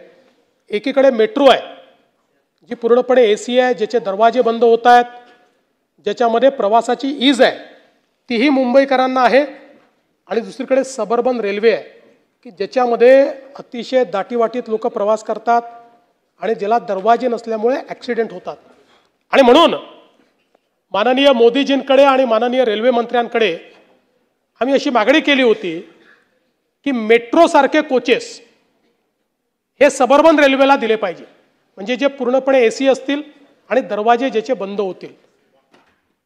आणि ही पण मागणी केली आहे की हे जरी कोचेस लावले तरी तिकिटामध्ये 1 रुपयाची वाढ न करता हे कोचेस लागले पाहिजे. आणि मला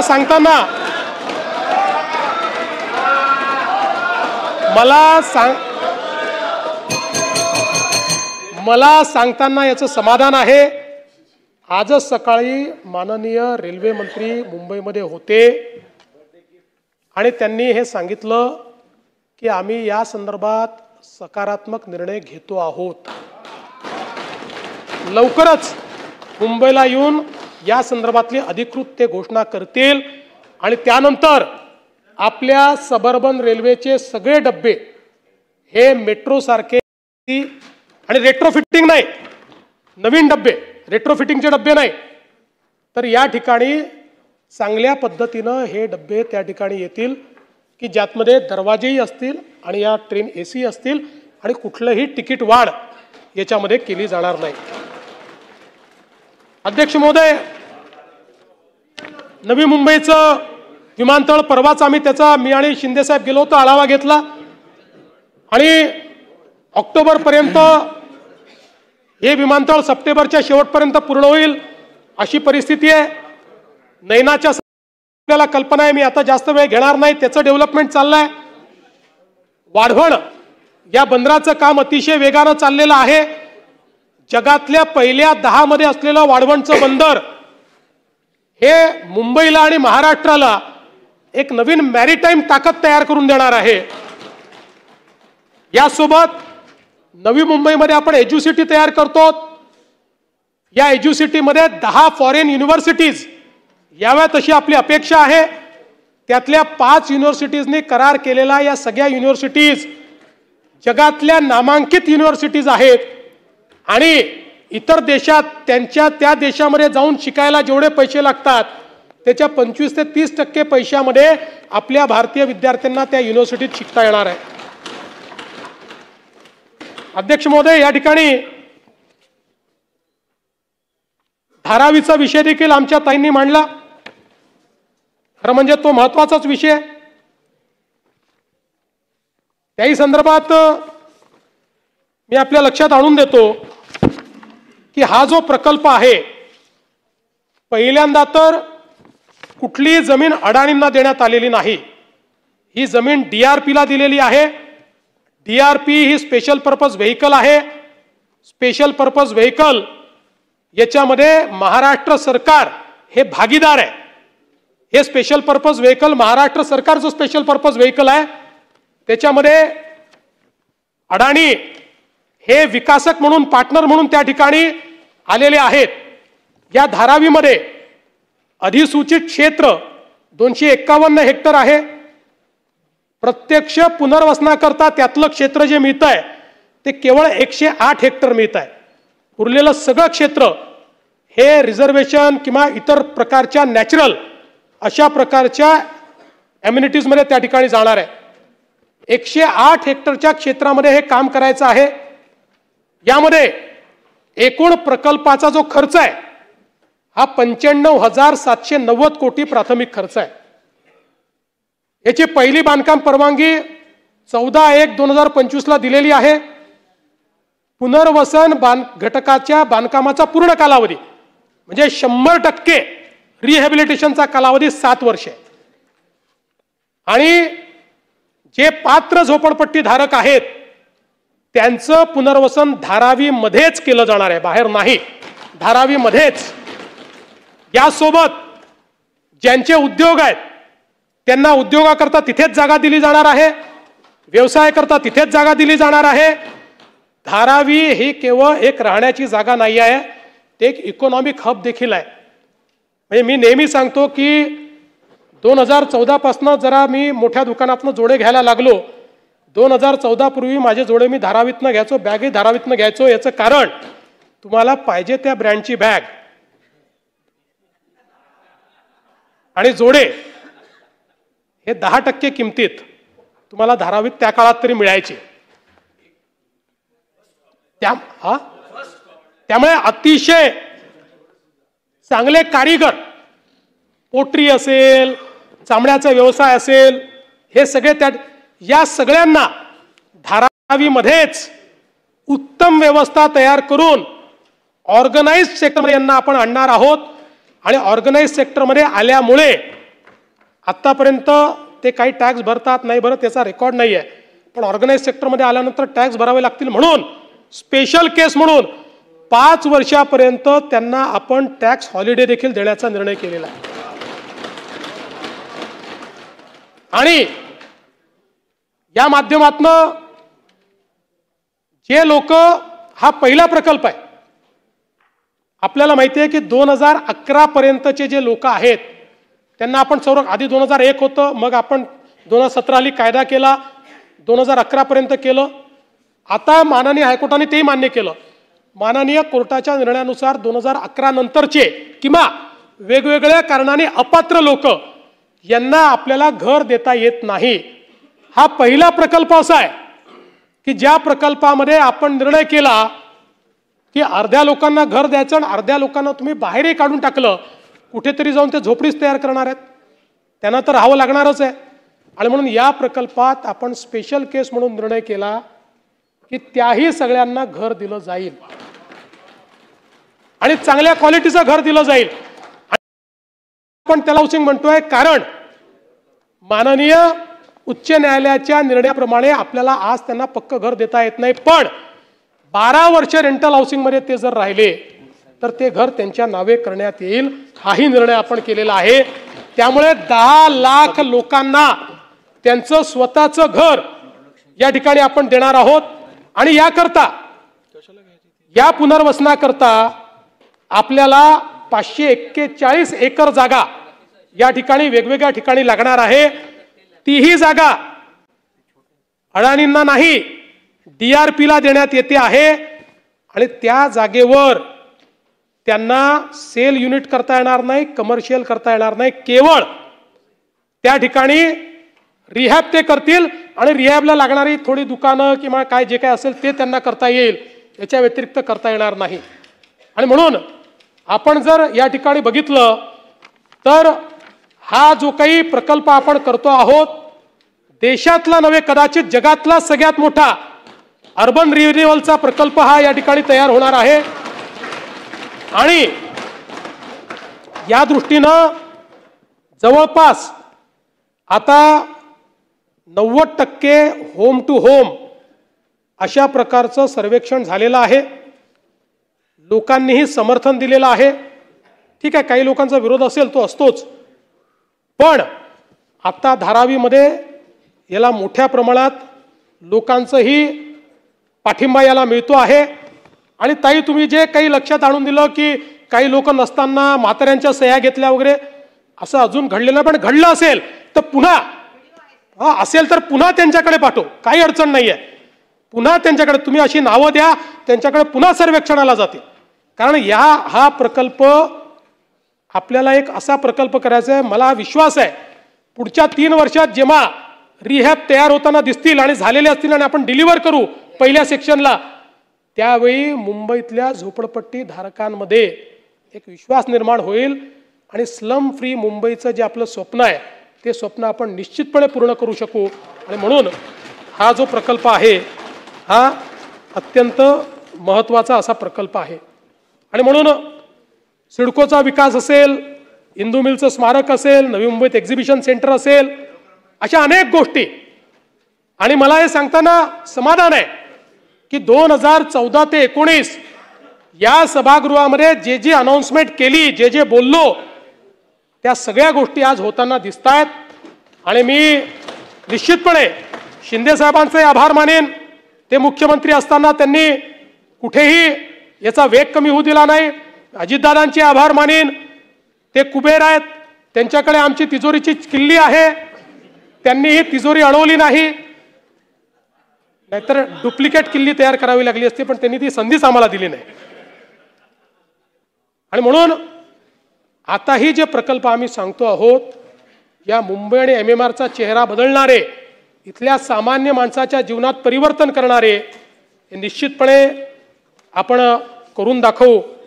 खरं म्हणजे प्रत्येक वेळी वर्ष दीड वर्षांनी लोक जेव्हा मुंबईत येतात त्यावेळी एक बदललेली मुंबई ही आपल्याला पाहायला मिळते.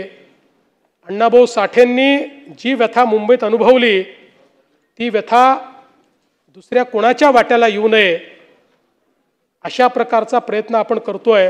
म्हणून अण्णाभाऊ साठेंची एक कविता आहे मुंबईवर, फार महत्त्वाची आहे. त्यांनी काय अनुभवलं?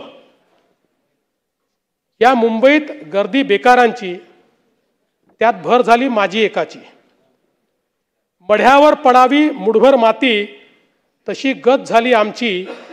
ही मुंबई यंत्राची, तंत्राची, जगणाऱ्यांची, मरणाऱ्यांची, शेंडीची, दाढीची, हडसनच्या गाडीची, नायलॉनच्या आणि जॉर्जेटच्या तलम साडीची, बुटांच्या जोडीची, पुस्तकांच्या थडीची, माडीवर माडीची, हिरव्या माडीची, पैदास इथे भलतीच चोरांची. एत खाऊंची, शिरजोरांची, हरामखोराची, भांडवलदारांची. पोटासाठी पाठ धरली होती मी, परवा केली नाही उन्हाची, थंडीची, पावसाची. पाण्याने भरलं खिसं माझं, वाण मला एका छत्रीची. आणि पुढे याच कवितेमध्ये त्यांनी संयुक्त महाराष्ट्राच्या चळवळीच्या देखील त्या ठिकाणी नांदी केलेली आहे.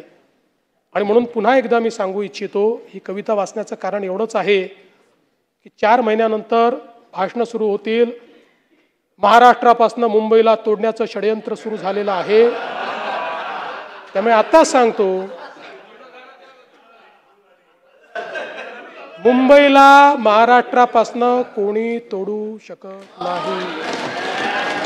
कोणाचा बाप, बापाचा बाप, त्याचा बाप, त्याचा बाप, त्याचा आजा आला तरीही मुंबई महाराष्ट्राचीच आहे, ती महाराष्ट्राचीच राहील.